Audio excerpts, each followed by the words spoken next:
बरसात का मौसम शुरू हो गया था। घनघोर बारिश हो रही थी। हवा भी बहुत तेज चल रही थी, जिसमें सभी पक्षियों के घर भी टूट गए थे। लेकिन टूनी चिड़िया के घर को कुछ नहीं हुआ था, क्योंकि उसने अपना घर बरसात से पहले ही मजबूत कर लिया था। इसलिए आज बड़े मजे से बरसात का मजा ले रही थी। तभी उसके दरवाजे पर किसी की दस्तक होती है। गेट खोलो टोनी, गेट खोलो। कौन है? मैं कालू कौवा हूँ। जल्दी से दरवाजा खोलो। बाहर बहुत तेज बारिश हो रही है और हम सब पूरी तरह भीग गए हैं। रुको रुको, मैं अभी खोलती हूँ। ऐसा कहकर टूनी दरवाजा खोलती है, जिसके बाद सुंदरी कौवे और कालू कौवा घर के अंदर आ जाते हैं। तुम्हारी मदद के लिए बहुत बहुत धन्यवाद टूनी। अरे कालू भैया, इसकी कोई जरूरत नहीं है।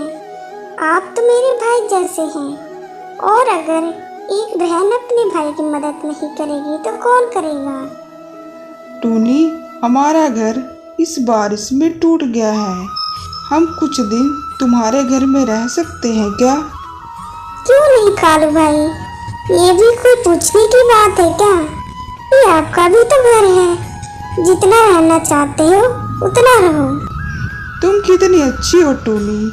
हम तुम्हारा एहसान जिंदगी भर नहीं भूलेंगे।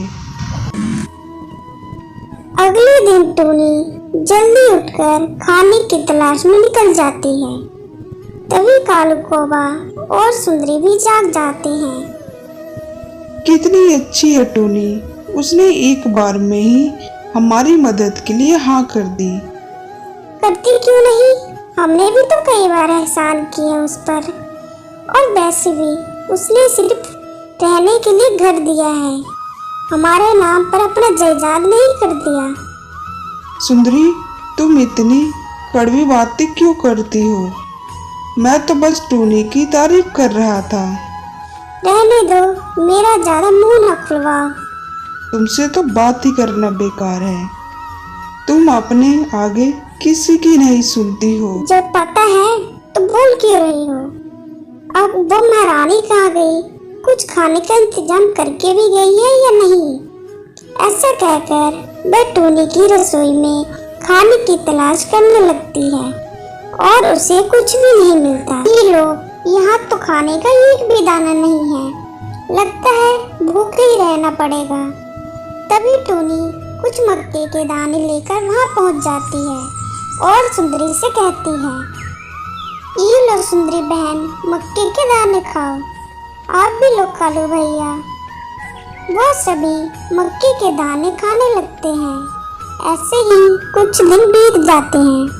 सब अच्छे से जा रहा था और एक दिन टूनी का पति शहर से वापस आ जाता है और वह कालू कौवा और सुंदरी को देखकर गुस्सा हो जाता है और टूनी को एक कोने में ले जाकर उससे कहता है, टूनी, ये दोनों हमारे घर में क्या कर रहे हैं?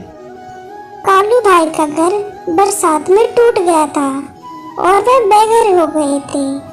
ऐसे में वह मेरे पास मदद के लिए आए थे, तो मैं उन्हें मना कैसे कर सकती थी? देखो टूनी, मैं तुम्हारी भावनाओं को समझता हूँ कि तुम उन लोगों की दिल से मदद करना चाहती थी, पर मेरी बात ध्यान से सुनो।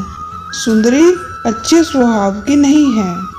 वह बहुत ही लालची है, इसलिए हमें उससे दूर ही रहना चाहिए। तुम ऐसा करो, उनसे बोल दो कि वह अपना नया घर बना लेंगे। ठीक है जी, मैं कालू भैया से बोल देती हूँ।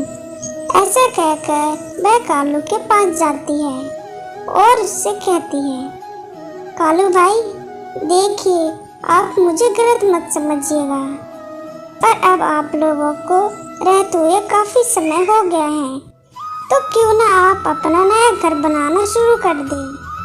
टूनी, मैं भी यही सोच रहा था और मैंने घर बनाने के लिए सारी तैयारियां भी शुरू कर दी है।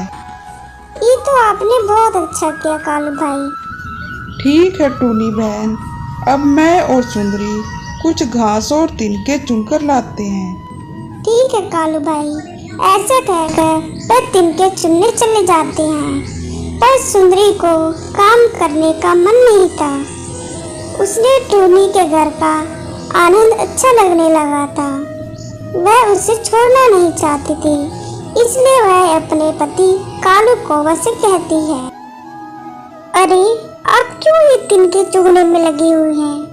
थोड़ा तो अपने दिमाग का इस्तेमाल कीजिए। सुंदरी, मैं समझा नहीं, तुम क्या कहना चाहती हो? थोड़ा साफ साफ कहो। अरे तुम भी कितना पागल हो। जब तुम्हें इतना अच्छा बना बनाया घर मिल रहा है तो तुम ये तिनके चुनकर क्यों अपना टाइम बर्बाद कर रहे हो? सुंदरी, मुझे अभी भी तुम्हारी ये बात समझ में नहीं आ रही है। अरे पागल, मैं टोनी के घर पर कब्जा करने की बात कर रही हूँ। बिना मेहनत के ऐसा सुंदर घर मिल रहा है तो मेहनत करने की क्या जरूरत है? सुंदरी, तुम पागल तो नहीं हो गई हो? तुम्हें पता भी है तुम क्या कह रही हो? टोनी के घर पे कब्जे की बात कर रही हो। तुम्हें यह कहते हुए शर्म भी नहीं आ रही है? जिसने तुम्हारी मदद की तुम मुझसे ही धोखा देना चाहती हो। देखो, यह सब फालतू का ज्ञान मुझे मत दो। मैंने अभी ठान लिया है और अब मैं उस घर से नहीं निकलने वाली हूँ। कालू उसे समझाता है कि यह सब ठीक नहीं है, पर वह उसकी एक भी नहीं सुनती। आखिरकार मजबूर होकर कालू को उसकी बात माननी पड़ती है। ऐसा कहकर वह टूनी के घर आ जाते हैं। टूनी अपने पति को बस स्टैंड तक छोड़ने गई थी। टूनी को घर में ना पाकर वह घर का दरवाजा फौरन बंद कर देती है। मैं तो सोच ही रही थी मैं टूनी को कैसे घर से निकालूंगी, पर वो तो पहले से ही घर में नहीं है। इससे अच्छी बात क्या हो सकती है? तभी टूनी वापस आ जाती है और दरवाजा खटखटाने लगती है। दरवाजा खोलो कालू भैया। तभी सुंदरी उसे खिड़की से कहती है, क्या रे चिड़िया, क्या बात है? क्यों ऐसे दरवाजा पीट रही हो? सुंदरी बहन, दरवाजा खोलो, मुझे अंदर आना है। बाहर मौसम भी खराब हो रहा है। तो हम क्या करें? हमने तुम्हारा ठेका थोड़ी ना ले रखा है। जाओ अपने घर जाओ। टूनी इसकी बातें सुनकर हैरान रह जाती है। सुंदरी बहन, ये अब क्या बोल रही है? जो सच है वही कह रही हूँ। ये तुम्हारा घर था, अब ये मेरा घर है, और जाओ यहाँ से। अब मुझे कालू भाई से बात करनी है, उन्हें बुलाओ। वो घर पर नहीं है और तुम्हें एक बार में बात समझ में नहीं आती है क्या? मैंने बोला न जाओ यहाँ से। बेचारी टूनी चिड़िया वहाँ से चली जाती है। थोड़ी देर उड़ने के बाद वह एक जंगल में पहुँच जाती है, और वह एक कोई मामूली जंगल नहीं था, वह एक जादुई जंगल था। उस जंगल में लगे सभी पेड़ और फल बहुत सख्त थे। टूनी तभी रोते हुए एक तरबूज के पास जाती है। उसे रोता देख वह तरबूज उससे पूछता है, क्या हुआ टूनी, तुम रो क्यों रही हो? वह आवाज सुनकर हैरान रह जाती है और अपने आसपास देखने लगती है, पर उसे कोई भी दिखाई नहीं देता और वह डर जाती है। तभी तरबूज उससे कहता है, डरो मत टूनी, मैं हूँ तरबूज, इधर देखो। टूनी उसकी तरफ देखती है और बोलती है, तुम तरबूज हो, पर तुम बात कैसे कर सकते हो? मैं कोई आम तरबूज नहीं हूँ, मैं एक जादुई तरबूज हूँ।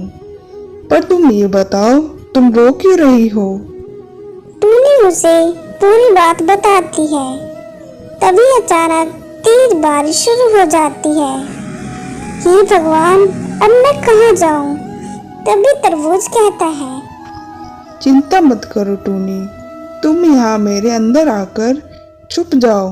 डरो मत, मैं तुम्हें कुछ नहीं करूँगा। टूनी उस तरबूज के अंदर चली जाती है। उस तरबूज के अंदर बहुत सुंदर घर होता है। तभी बाहर आंधी, बारिश और ओले गिरने लगते हैं और पूरे जंगल में बाढ़ आ जाती है और बारिश और तूफान के कारण कालू कौवे का घर भी टूट जाता है। हे भगवान, अब हम क्या करेंगे? अब हम कहाँ जाएंगे? पता नहीं टूनी इस बारिश में किस हालत में होगी। तुमने उसके साथ अच्छा नहीं किया सुंदरी। देखो जी, तुम उस टूनी का जिक्र मेरे आगे मत करो, वरना मुझसे बुरा कोई नहीं होगा।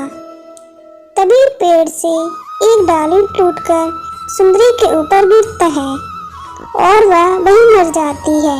ऐसे ही सुबह होती है। टूनी जब घर के बाहर आती है तो वह जंगल में तबाही को देखकर हैरान रह जाती है। हे भगवान, एक ही रात में क्या हो गया? पूरे जंगल में बाढ़ आ गई। तभी उसे अपने घर का ख्याल आता है। अरे मेरा घर कहाँ है?